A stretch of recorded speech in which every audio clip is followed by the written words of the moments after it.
Hi, I'm Sharon Burns, owner and operator at Arts Catering in the DC metro area. And here we are cooking with Sharon, the business chat.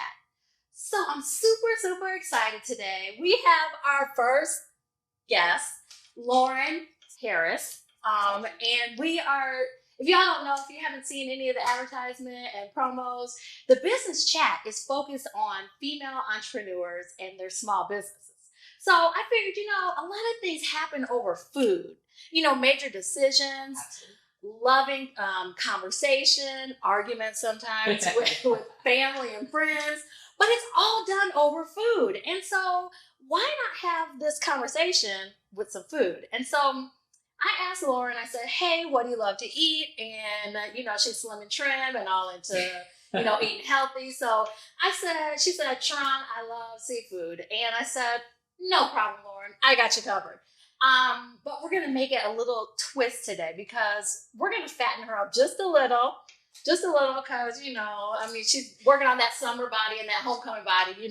We have an HBCU graduate here. I'm not going to talk about it too much today because we all know what FAMU, but okay. Where'd you go, Lauren? North Carolina A&T State University, Aggie Pride. Oh, okay, that's enough. So, we won't put the venom of the rabbit on her today because she's our guest, but we are going to make a quick meal. And one thing that I wanted to focus on, like I said, was business entrepreneurs. And you can't have a meal without a nice beverage. Absolutely. I mean, we both went to HBCUs. We know what it is. We won't talk about, all the behind the scenes stuff, but I figured we would pair this meal with a wine. And this particular wine, Yaki wine, is from what? A female entrepreneur business owner. Now, stay tuned because yes, kudos to her. We are going to have her at some point here on the show, but she's out of Atlanta.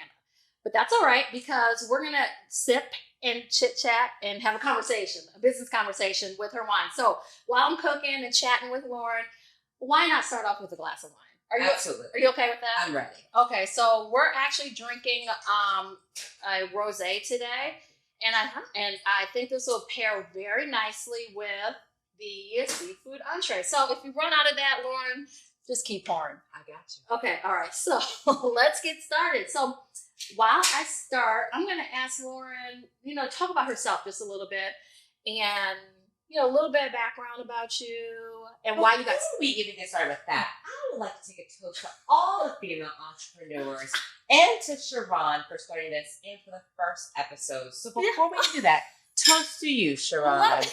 Thank you for having me. Of course, my pleasure. You're welcome. Thank you. So go ahead. I'm not going to really talk too much about what I'm doing here, but people can look. Absolutely. So it's all about you, girl. Oh, sure it is. All right. Hi, everyone. I'm so excited to be here today. My name is Lauren Harris, and I'm the owner of Little Ambassadors Academy. I own preschools in Arlington, Virginia. I currently own 3 preschools in Arlington, Virginia. Working on? No. Not working on nothing right now. I'm not working on the 4th at the moment. That's in case my husband sees this. Oh, okay. No, but either way, I started out, my schools have been open 11 years. Well, the first one opened 11 years ago. And I started out with six teachers and 30 kids or so. And now I have 68 teachers and 300 children. So it's grown over. It's grown significantly. Yes. Over the last couple of years. So we are so proud and appreciative of that. As Sharon said, I'm an HBCU product, a proud HBCU product. I'm a Northern Virginia native. This is my home. The DC area is my home. And so I came back here after I left North Carolina to start on the stream a little bit in a different way. What were you doing before this? So I worked at an investment management firm for a couple of years. I taught previously to that and then realized that I should use my finance degree a little bit. And so I worked for a finance firm and really didn't love the work I was actually doing. But what I did love about that community was the community feel of the business, how it was run, how everyone took care of each other, how it really felt like people supported you and your lifelong dreams, whatever that looked like for you. And it was that inspired me to start Little Ambassadors Academy. Okay. All right. So that's a different change, different type of business. And so, how long were you in the your first position before you said, "Hey, let me think about doing this entrepreneur stuff"? I think it was about 5 years. 5 years that I was in my first position. I think I started 4 years. I had the vision, and then I took another year to stay there, and then I switched out of that and started working on the business plan and planning full time while I went back to school. Because again, my undergraduate degree is in finance, and I wanted to make sure that I was, even though I had taught previously, I would make sure I had the extra credentials to be a director and to run the school and to support teachers and families in the way that I think they need to be supported. Okay. So you went back and got. So I went back and got an associate's in early childhood education, and then I went back and got my master's in early childhood education. So how much more schooling was that on top of your undergrad? Like how many more years or?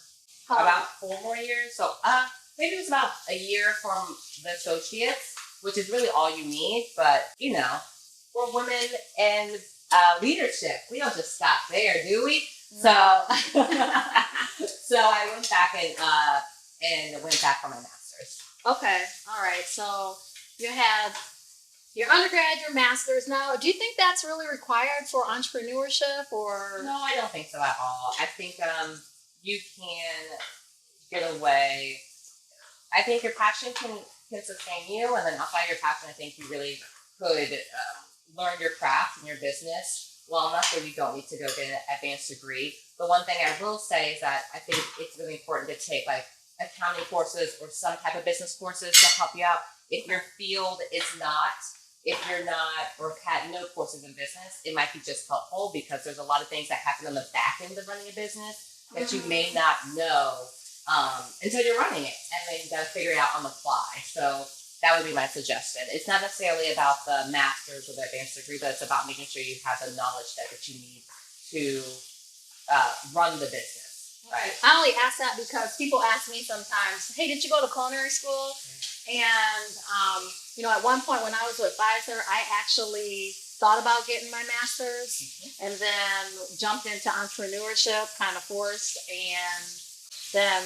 Well, I was a different way, right? I originally, when I was trying to figure out my life and what I wanted to do, I always thought early childhood would be my second career. I would work in finance for a long time. I would go back to business school, and then I would open my own school later. I always said when I'm 50, I'll open my own school. 50? That was listen, you have crazy ideas when you're young. And so while I was trying to figure out if I was going to go to B school, someone said to me, "Why do you feel like you need to do that to start your own business? But that just going to put you in more in debt.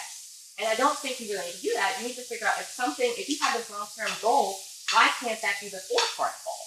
And that was really eye-opening for me because I was not thinking about it in that way until I had some of those discussions with some of my mentors. Okay. That's a great question. So mentors. Yeah. So do you have like a mentor that was in early childhood or just in the business arena, or how did you go about picking your mentor? Yeah, that's a great question. So I have a couple of different mentors for different things. I had one, I think, to be honest with you, you're always going to have someone there to help push you and move you forward. It's really important. But I have a mentor. Originally, I had a mentor that was just like, go for your goal and your dream. You know, at that point, I was young and I didn't have any kids yet. And I didn't have a husband, so it was just me. So if I took a chance and I failed, that was okay. Like I could follow my tail. No one was, right, looking for me or in a different way. I think also. So with my mentors, we were all kind of figuring out what does this make the most sense. So that was my business mentor. He was super helpful there. And because I did teach, I taught at Head Start before, so I had some teacher mentors. Okay. My mom is a teacher. She's a retired teacher now. My mom's a retired teacher, so she was helpful with the teaching aspects. I had a lot of teacher friends that were helpful with some of the teaching aspects. So I do have a couple of teaching mentors too. And then some of my old teaching positions, I was still very close with some of my directors, and they helped kind of groom me in a way. Also, when I went back to school, a lot of my professors were super integral in knowing what I was trying to do, what I wanted to open, and helping to guide me in a way. A lot of those professors had their own schools too.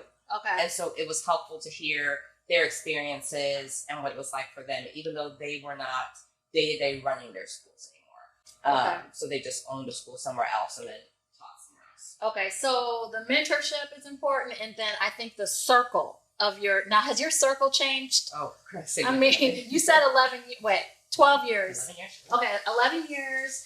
Has your circle of friends, supporters, has that changed over the years? Like people you thought were going to be like for you and supportive, has that changed?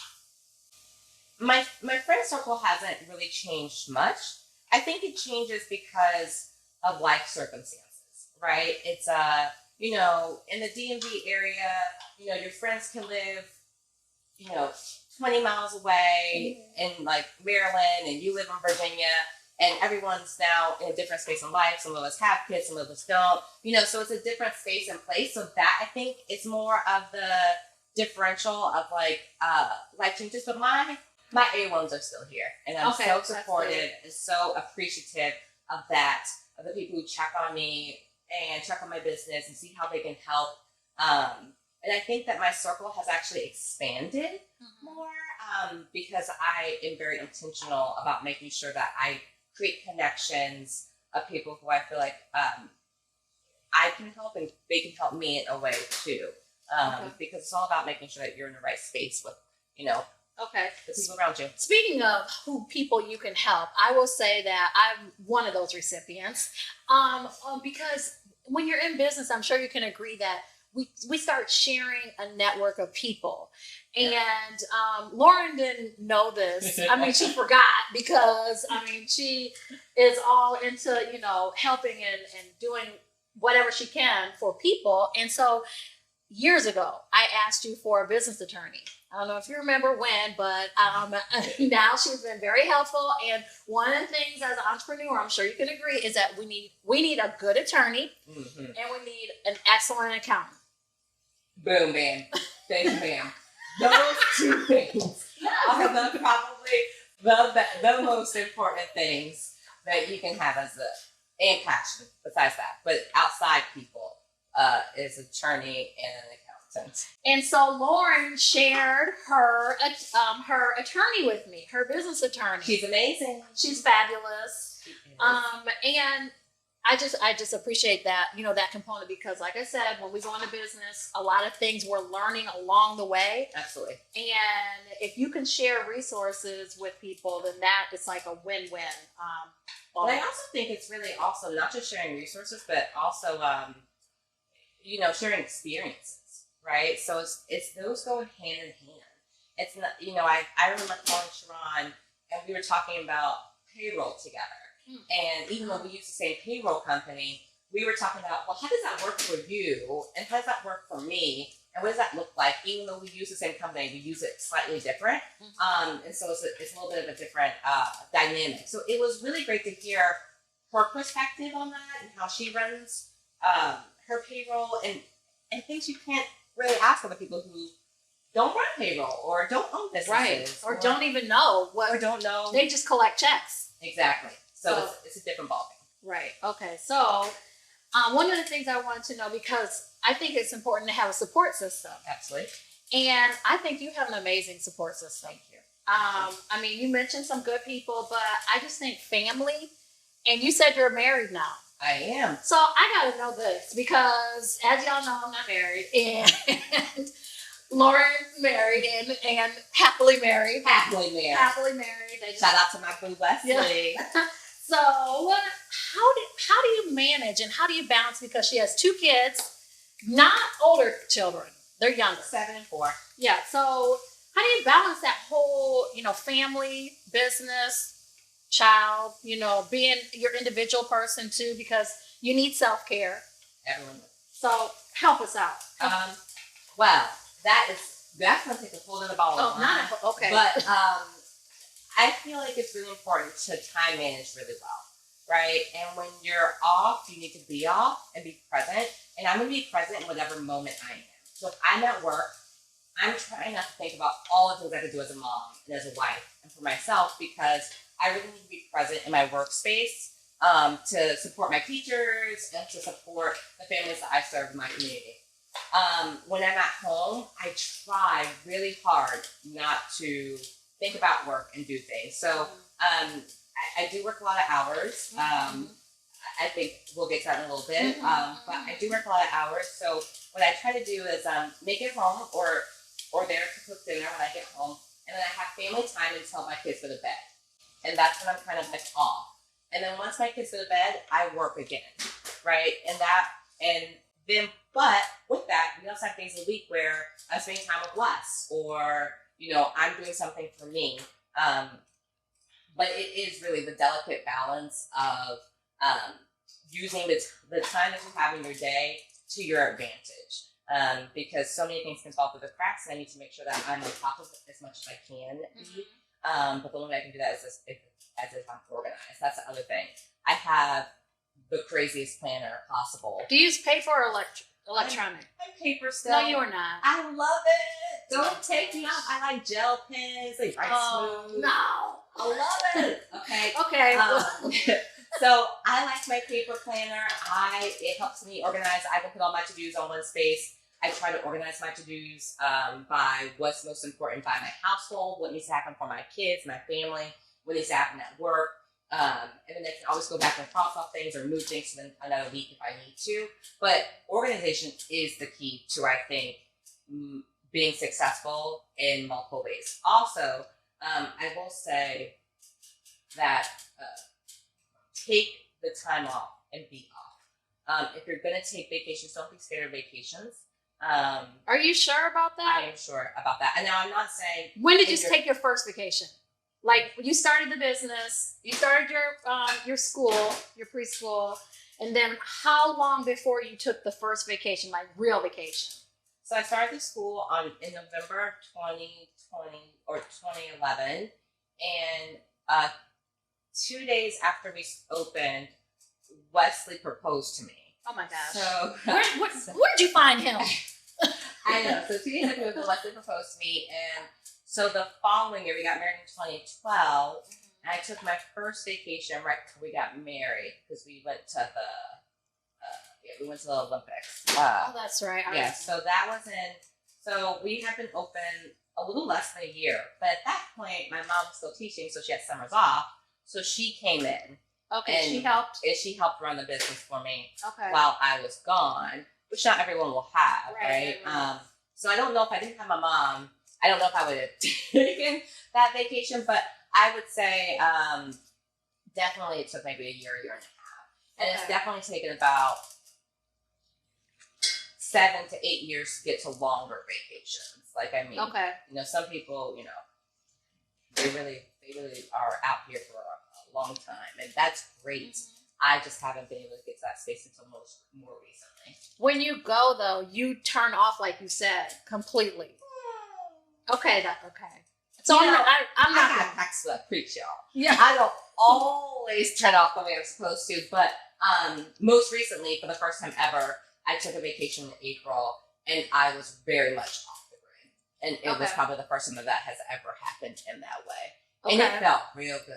I mean, real good. But look, it took 11 years for you to get to that point where you felt comfortable. So as, a small business owner, what you're telling us, or telling, potential future ones, is that it's okay to take a break, but you got to have everything in order. Everything got to be in order. And your people have to be stellar. There is nothing else besides, Sharon made the point earlier, to talk about the people in your circle, but also the people in your work circle.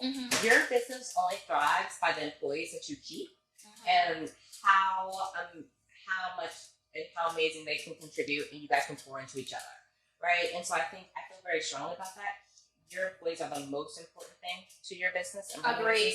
And making sure that they are taken care of and that they're heard and supported and loved. So how do you do that? Ooh. Because let me just tell you, Lauren's a rock star. I'm telling you, I'm just gonna recall one of the times, girl, you took your whole team to the Beyonce concert and had the sweet. I mean, when she was telling me this, I'm like, how do I get to that level? That is amazing where your staff, your team feels appreciated and it's fun, you know? Yeah. I read a book when I was starting out called What Color is Your Parachute? Okay. And it's a book about how you pour into the team that pours into you.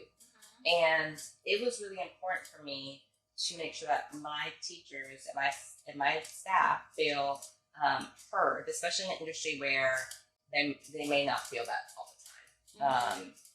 And so heard and supported. And so, I try to do many things. There's a lot of things I try to do. COVID has limited, obviously, the number of outings we can have together. But I do try to, show them appreciation in other ways if I can. I mean, there's a plethora of ways. It doesn't always have to be monetary, right? Because everyone's a different love language. So sometimes you need to tell them how much they care. Sometimes you have to show them. Sometimes it is monetary, and you're given bonuses.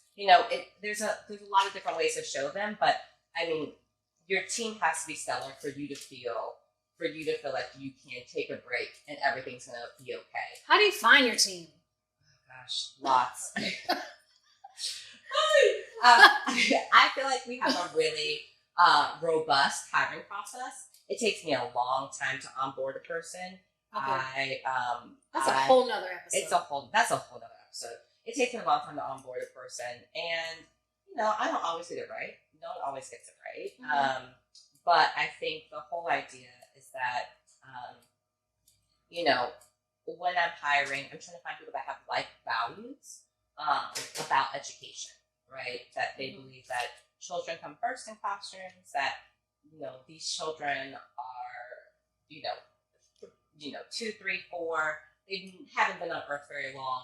They don't know how to handle their big emotions. They might talk to you crazy because they don't know any different, right? And it's our job to teach them, right, the right way, and it's our job to not be frustrated or whatever. And it's also our job to teach, right? People always think of, or it's gotten better more recently, but in past years, people always thought, education starts at kindergarten. Education starts well before kindergarten, and we have so much research that supports early childhood education. Birth through late.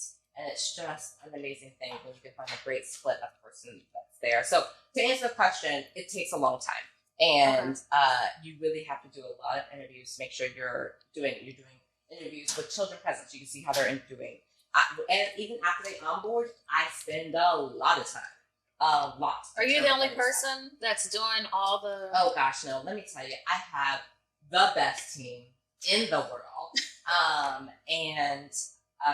Two of my other directors have been with me since my kitchen table, since I opened this dream. And they are amazing. I can't speak highly enough. I mean, just from the outside looking in and me interacting. Yeah.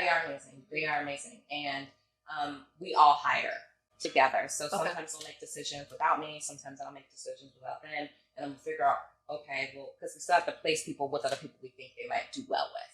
Right, so it creates a really great classroom dynamic. So we'll talk through that. Who has this need? Who has this skill set? How can we pair them? And go from there. But it's all about a team. Okay, all right.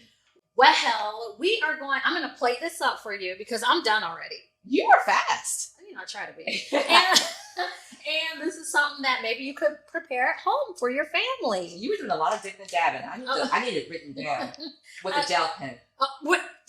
Not with your iPad or your iPhone in the notes section. I need an old school recipe card, like your grandma did. Okay, I'll work on that.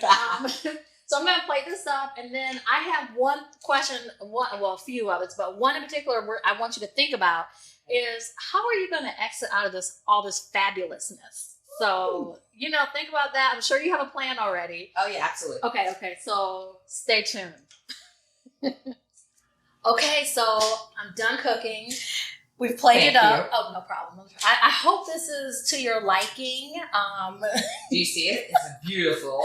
Amazing. So I had some risotto on the side, and then I had some broccoli. We just want to have some vegetables added. So we need the vegetables. So bon appetit, and let's get started. But Lauren, are you good with your wine? I'm perfect. Thank you so much. Okay, all right. So this is going to be nicely paired because it is, for those of you who don't know about wine and pairings, most seafoods go well with either a white or a rosé. And so because I had two options, rosé or a wine, like a white wine. So, the guest of honor. Rosé girl. Yes. So hence we are drinking, but our bottle is looking kind of empty. Yeah, but it's all good. All right, so enjoy yourself, and then we left with that last question. It was a doozy. Okay, so do you have a response? Because I'm gonna start eating. You start eating, and let me say this is a very long response. I will say, but first of all, shout out to the attorney we talked about earlier because she's not gonna like my answer. Sorry. Oh no, sorry. But I will say every great business owner has an exit strategy to exit out of the business. It is as integral part of your business as your business plan, and you should be preparing every time for the exit strategy, just like you're preparing for your everyday operations. Also, your operation plan should be a livable, breathable document that changes all the time.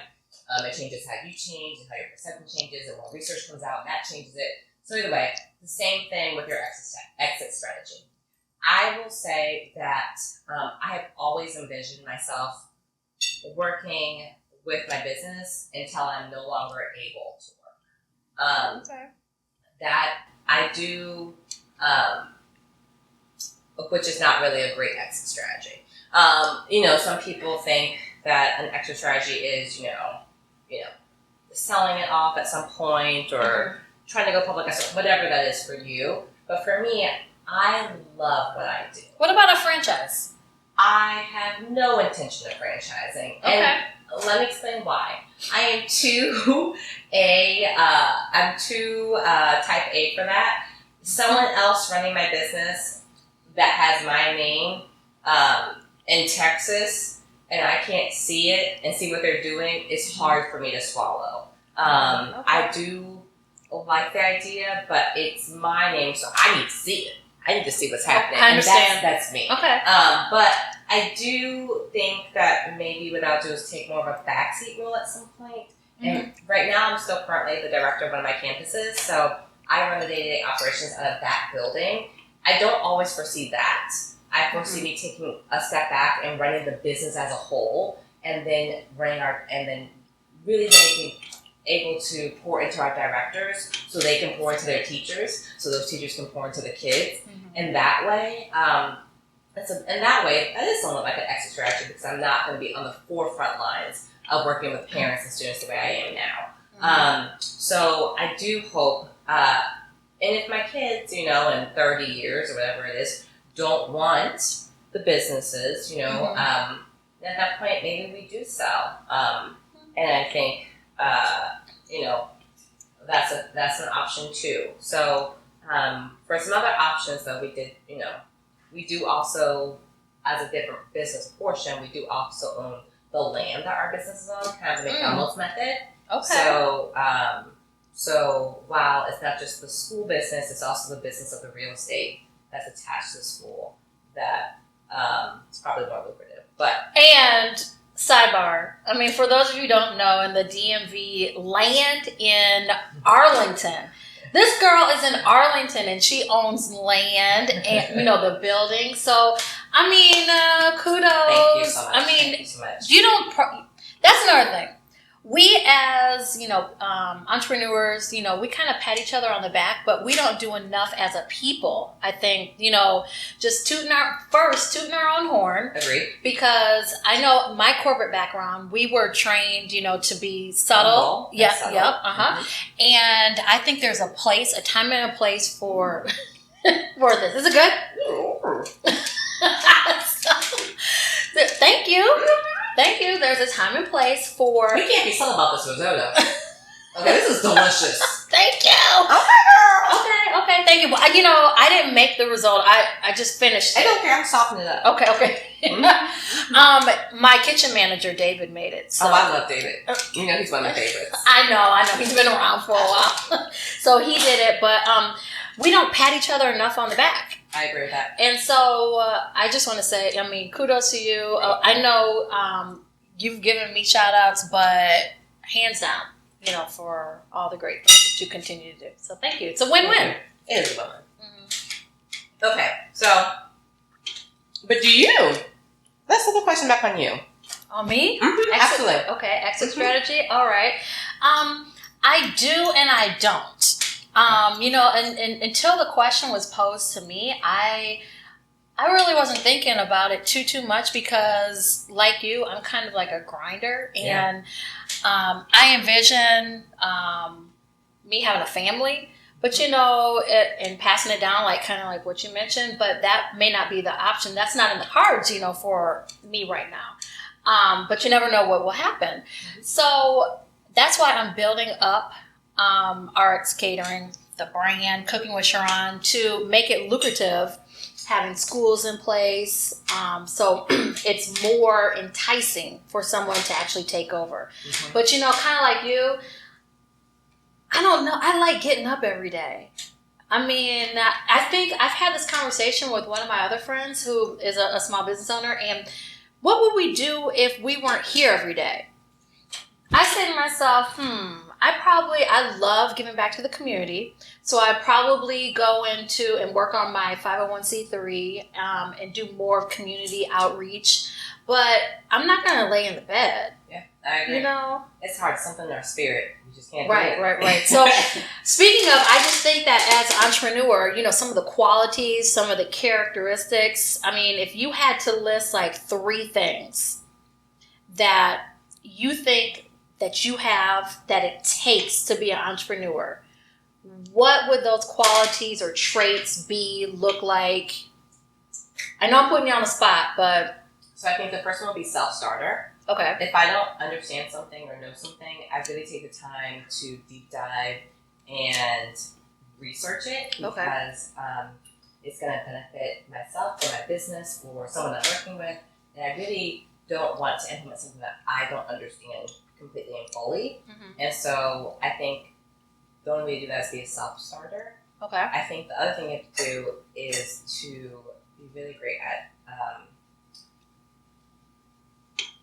prioritizing and organizing. I know they kind of go hand in hand, but you know, you're going to have a to-do list every day 50 feet long, and what are the top things out of those things that you need to do, right? Like realizing that you can't do it all, and delegate. What can't do, you gotta delegate because you are only one human. And it is so important for us to make sure that we are delegating out to people. But isn't that hard though? Oh gosh, it's the hardest thing about my job. My staff will tell you every time, they beg me to give them stuff. And not that they don't have their own work, but they're like, Lauren, you're so busy. Please let me do this for you. And I'm like, oh, I'll just do it. But how many times so you delegate out. You delegate out and they make a mistake. So isn't it hard? I mean, it doesn't happen all the time, but you delegate, you feel you're at that level and you delegate out, and then it happens where, okay, they do an okay job, but then it's like, do you go back and delegate again? Yes. Okay. Because your job is to teach while you're delegating. So people are going to make mistakes because they're not you. And that is okay for everyone to do it differently, and it's okay to see their perspective.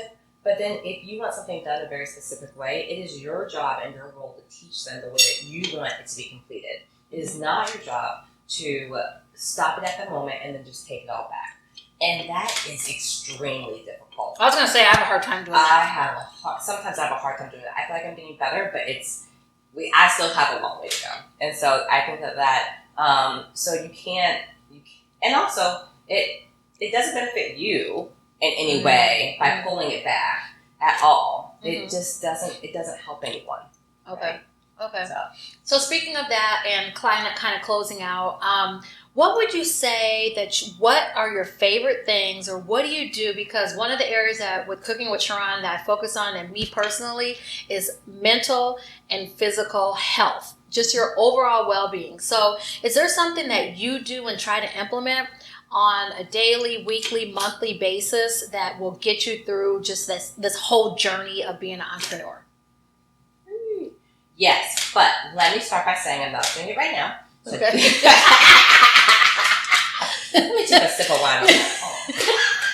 Not right now. You're going to implement. I'm going to implement. So I think also there's seasons in life, right? And right now I'm in a really busy season of my life. And so what I have done in the past, I've really stuck to, I can't do at this current moment. And maybe about 2 months or so, I'll be back on my game and my grind, but in a different way. So, things happen, kids switch schools, you have to adjust your schedules, you have to do all these things. And sometimes it just, that this is going to be for a small season. And you have to kind of adjust for your small season. That's what I'm doing right now. However, long-term goal, though, I like to work out. It is something that really, really energizes me and makes me feel like I'm physically fit and I'm giving my body what it needs to continue to work for me in the best way. And so that is something I do for me that I feel like helps me tackle my day-to-day. And I like to be outside. Like I like to ride my bike, and I'm a rollerblader. I like to, you know that? No, I didn't know rollerblader. I may have to join you on that one. I rollerblade. I like to go hiking. I like to be outside. I'm outdoorsy. So those types of things really do motivate me to handle all the work I do with children or with families or with my staff in a different way because I can kind of disconnect from those spaces. Well, how do you implement that? Like, I know you're not doing it right now, but at a certain point you were doing it consistently. So how do you go about saying, okay, hey, Lauren, I'm going to stop and do it at this point of the day, or I'm going to stop and do it, in a month or so? What are you going to do? Because we have to hold each other accountable. We sure do. And I'm sad this is going on video because I really hope I hold myself accountable later. But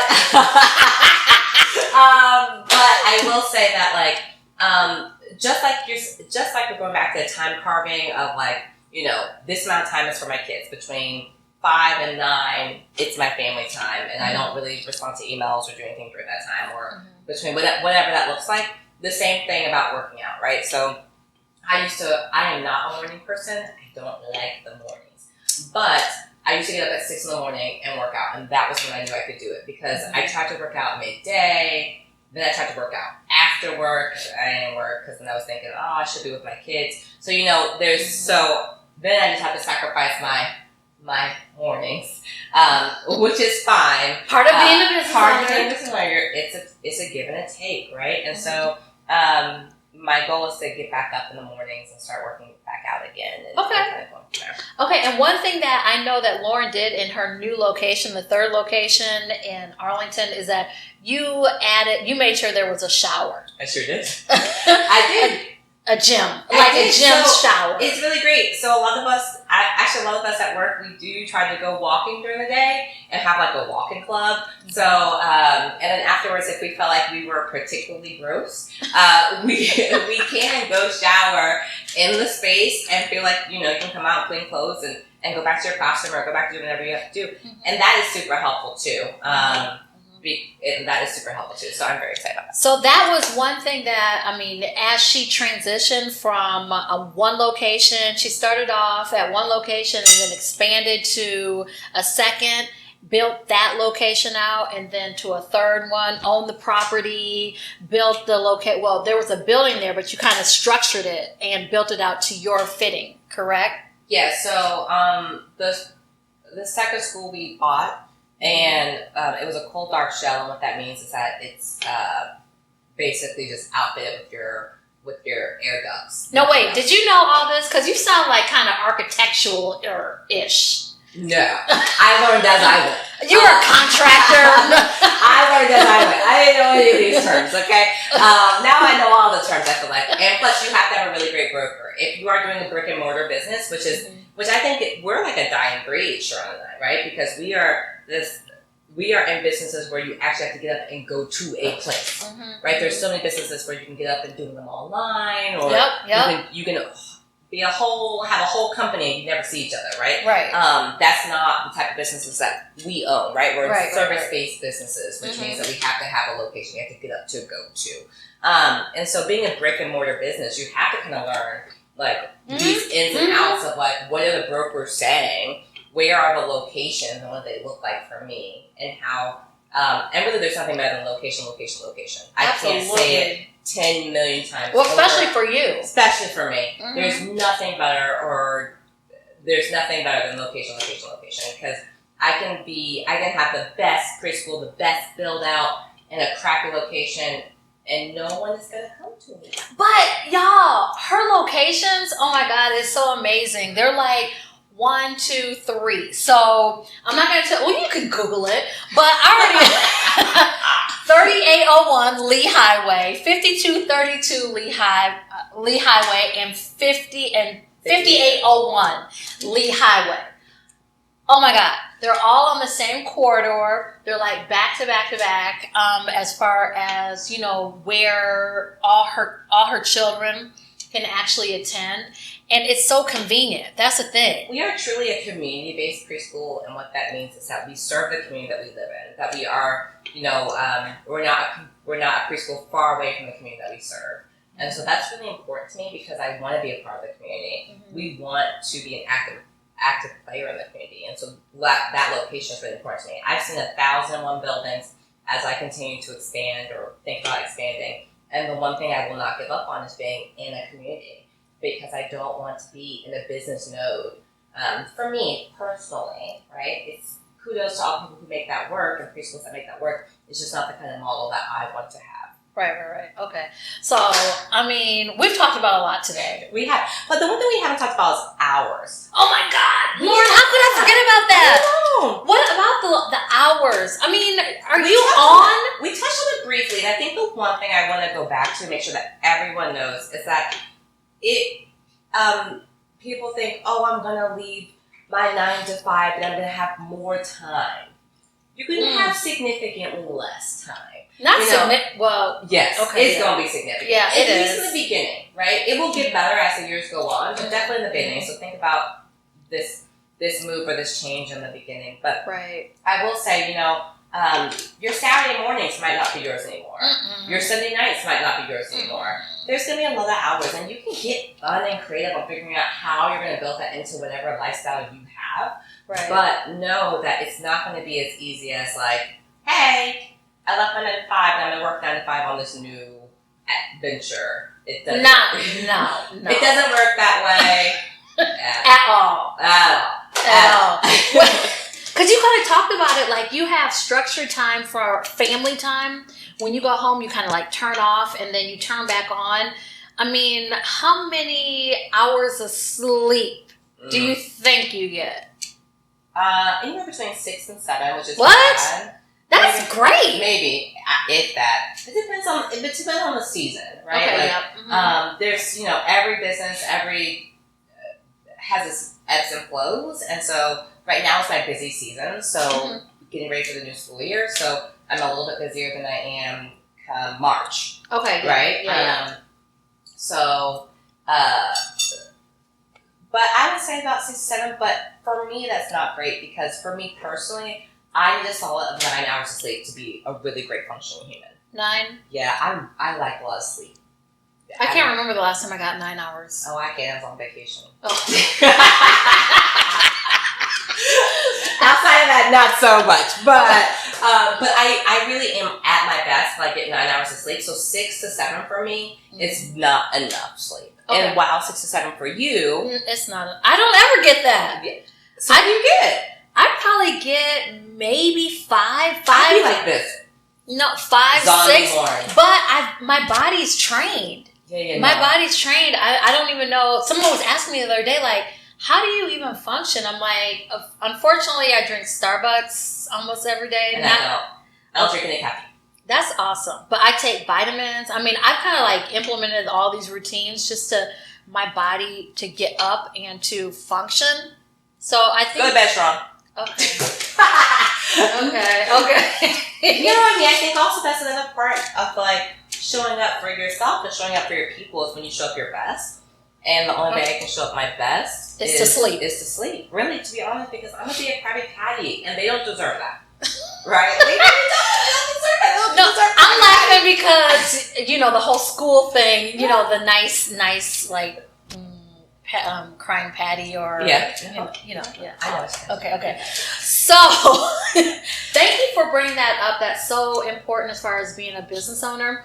But as we are business owners, we want to build to support, and we want everyone to build to support you. So in closing, if there was like one thing that you could, share, how can other people help you be successful? Like, what could they do to make Little Ambassadors the best Little Ambassadors? Because it's going to be, the premier preschool in the DMV area, and we want how can people help you? Because let me just tell y'all, she has a waiting list.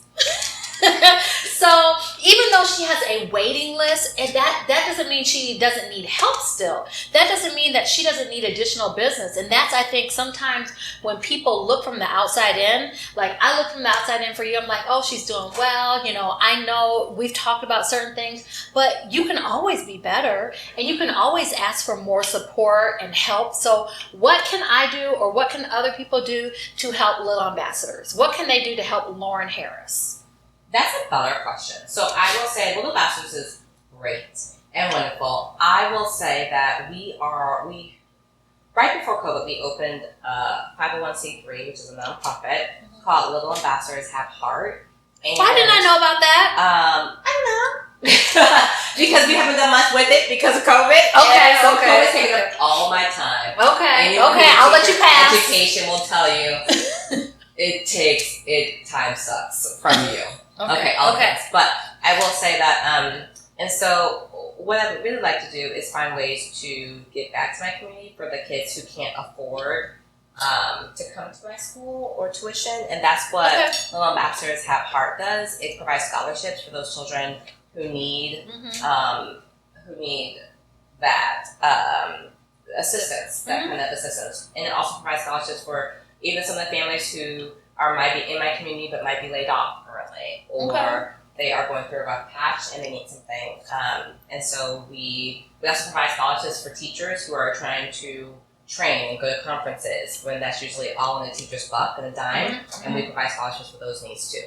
So, oh my God, I didn't know all this. And this is the problem, Lauren, that one of the things that we need to implement as business owner is like, wind down Wednesdays. Sure, I like it. Okay. So we can, chit chat and have a business conversation. But those are the things that, I need to know, the community needs to know, because without other people's help, we can't fulfill that dream and that vision that you may have. And literally, like, the children are our future. They are the most important thing that we have. If we don't pour into them with everything we have, with the love and support that they need, even from a little age, it really starts. It starts at home, y'all. It starts with us. It starts when they're little. So just remember that. Okay. My little people. Yes. My favorite little people. So I can't thank you enough. We've talked about so many different things, and actually, we could probably keep talking. Listen, this is my pleasure. If I could just stay here and eat this, I'd be here all day. Okay? Because this is fabulous. Thank you. But I can't thank you enough for taking the time, because, as a small business owner, when someone calls, it's like, what are they calling for? What are they asking? What do they need? Yeah. But we're friends. Yeah. And I reached out to Lauren and I said, hey, this is what I'm trying to do. Do you think maybe you could help me out? And she was like, absolutely. What day are you looking to do it? She was on vacation, y'all. She was on vacation. Unplug. Right. And here comes Sharon. Asking a favor. But that's what it's all about, the community, the relationships that you have with one another as being a small business owner, and just, building on it. And when one needs something, we all need something, really. And you help, and you kind of like, help each other. go back and forth. And so I can't thank you enough for being a part of this. Well, thank you for having me. It's been a pleasure, and I hope that if anyone needs to contact me for any questions, I will talk about business all day long. It's been a pleasure and a journey that I just so rewarding and so fulfilling that I could never have imagined, really, to be honest. It's got its high highs. It's also got some low lows. But I wouldn't want to do it any other way. And I can't see myself spending my life any other way. And so I feel so blessed and appreciative. But I am also so blessed and appreciative to have Sharon and to be friends with you. I know.